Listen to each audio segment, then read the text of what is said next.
Okay, so in a recent video we made carnitas. So tonight we're going to make soft tacos with carnitas, and I want to show you some of the things that I have ready for it.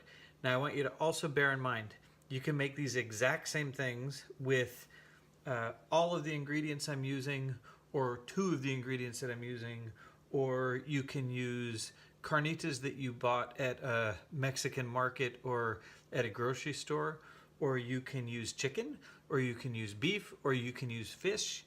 You can really do whatever you want. I'll do a fish version of this for you sometime soon, but anyway, we're gonna use the carnitas that we made and show you the basics with that. Okay, so here to start, I have sharp cheddar cheese, chopped scallions, lime, and chopped cilantro. The cheese I like to use is extra sharp white cheddar cheese. This is Cabot, but I just like the super sharp cheese, so that's what I use. But you can, to make it super easy, you can use the grated cheese that you buy in the store that comes in a bag, so then you don't have to grate it. But it's easy enough to buy a good cheese and then just grate it on your box grater. I also have some salsa here. This is thick and chunky medium garden fresh salsa from the grocery store that's pretty good, and that gives it a little zing.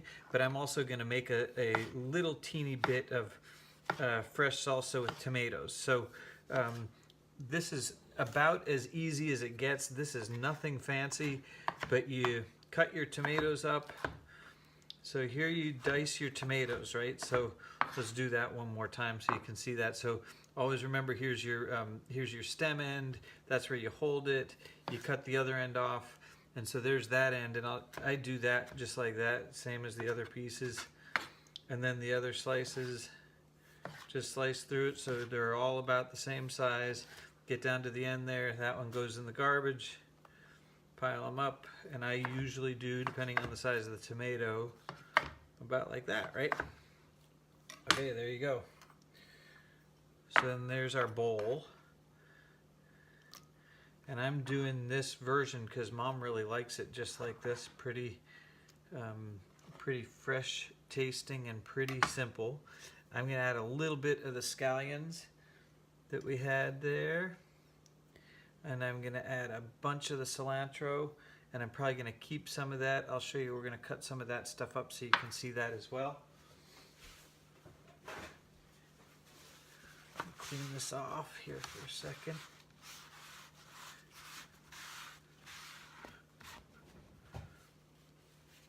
So cilantro, right? Here's a bunch of cilantro. This is washed. Again, you plunge it like you do parsley. With cilantro, you can cut it like this. You can also peel the or pick the leaves off the stems. It kind of looks like parsley a little bit, and you basically just can pick the leaves off. Cilantro doesn't keep all that long, and so sometimes a bunch will start to get a little ugly, and then you have to pick around that part and pick the leaves off. But the other thing is, the tops of the stems, the skinnier parts of the stems, are perfectly delicious. And in fact, they're it's better. Like if you're making ceviche with fish, you know, you're gonna want to keep parts of those stems in there instead of just picking the leaves off. The texture's a little bit different, but the flavor is perfectly good. Okay, so here I just have the cilantro and the little bit of scallion and the tomato, and I'm going to add maybe about 1/8 to 1/4 of a teaspoon of salt, and I'm going to add some fresh pepper and a little bit of olive oil, not very much, maybe about 1 teaspoon to 2 teaspoons, and then I'm going to mix that up and taste it. So that's about as simple as it gets. You can make it spicy. You can add crushed red pepper to that. You can add cayenne pepper to it. You can add ground cumin to it. You can add jalapenos to it if you want. I mean, you can pretty much add whatever you want in there. But that's a real simple, quick little salsa. And then I'm going to also prepare here, hold on one second. I'm also going to prepare half an avocado. So we've done this before. Sorry, I shouldn't do it like that. Do it on your cutting board.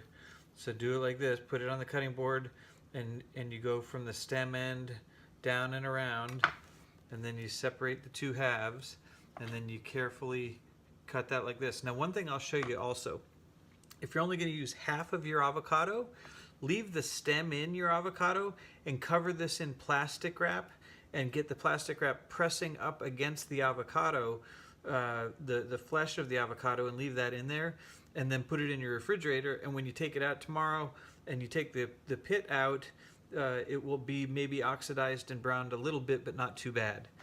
So here's the rest of our avocado over here, and this half will probably be enough for what we're looking for tonight. And if not, I have another half right there. So I peel it, and kind of like we do with an onion, right? I go half like that to dice it, and then like that. There you go. And so now you got little dice, right? So you just take advantage of it. Depends on how big your avocado is, but there we go. So now I have everything that I want for my tacos, right? I got all my stuff here.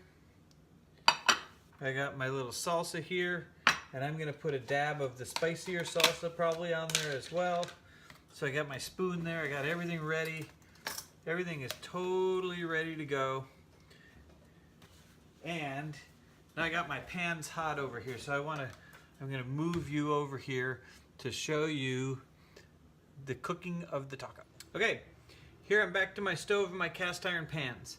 So I've got the big one on here that I'm just gonna quickly brown my tortillas, and you can use flour tortillas or corn tortillas. And in this one, I'm going to brown up my carnitas. So here's the container of carnitas that I made from the other night. And basically what you do, I'm going to do this with my hands to do it fast, but your carnitas are nice and soft like that, but you want to kind of get them shredded a little bit, and then they'll brown up really beautifully in the pan. So you don't have to have cast iron for this, but it works really nicely. Now here's the other thing that you can do. So say it's like Tuesday night and you're really busy.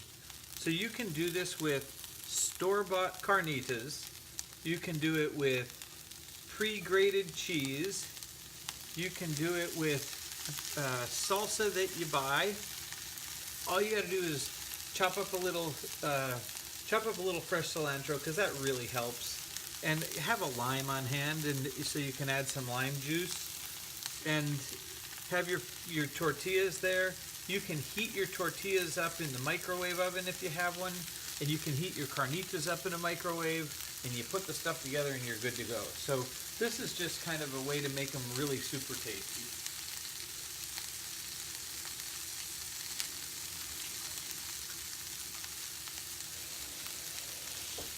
Okay, so the carnitas are browning there, just a little bit.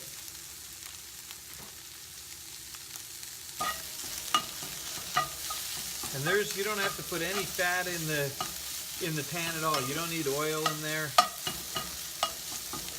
There's enough in the meat itself.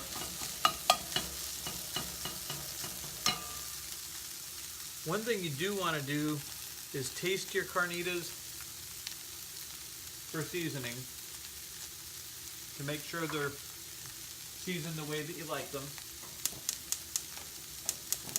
Okay, so now I'm ready to go with the flour tortilla. So I'm just going to do one here and put the whole thing together for you, so you can see it. So my carnitas are getting a little brown, and you see that they get kind of that crispiness to them that is just so good. Don't feel like you have to move them around too much. They'll be fine. So you get your pan good and hot. And this, again, it doesn't have to be cast iron, but you know, it works really well with cast iron. a little bit of vegetable oil, but not very much. This is a big pan. This is a 12-inch pan, so I put maybe a teaspoon of oil in there at the most, just enough to kind of coat the bottom a little bit. Make sure that it's really hot.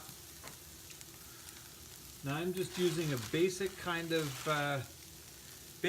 flour tortilla tonight, but you use a corn tortilla if you don't eat flour or gluten. You can use a corn tortilla exactly the same way.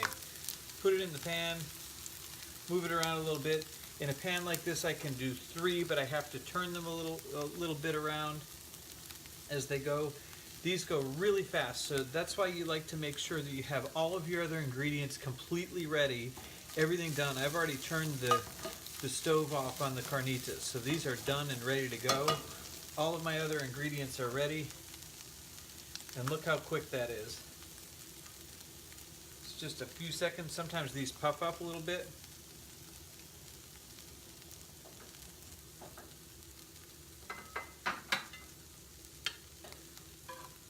And there you go. Okay, so that's ready. I've got some carnitas here. And I'm going to move these other things over here just so you can see them, right? So I like to do cheese. You can be selective. You can put this whole thing out so your friends can join you if you want. You know what? I'm going to move this because this view doesn't look so good with the white plate one. Okay, here we are back, right? So I got my carnitas and a little bit of cheese, and then I like to go with a little salsa.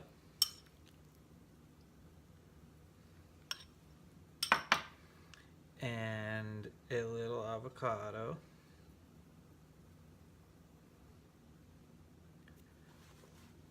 And fresh cilantro I like a lot. And then a little bit of lime juice on the top. And you are ready to go. And there is your taco, and it doesn't get much better than that. And so you know what I'll tell you? These I've been trying, and you can actually take this like this, and you can wrap it up really tightly in kind of saran wrap, and freeze them. And they actually freeze pretty well. And you know, you can't freeze them for too long, but you can freeze them for a week or maybe 2 weeks, and take them out and have them for lunch, and they actually keep pretty well, even with all those different ingredients in there. All right, there you go, soft tacos. Again, you can do it with chicken, you can do it with beef, you can do it with fish, you can do it with any of these ingredients or any little combination of them or other things that you like to put in there. All right, tacos.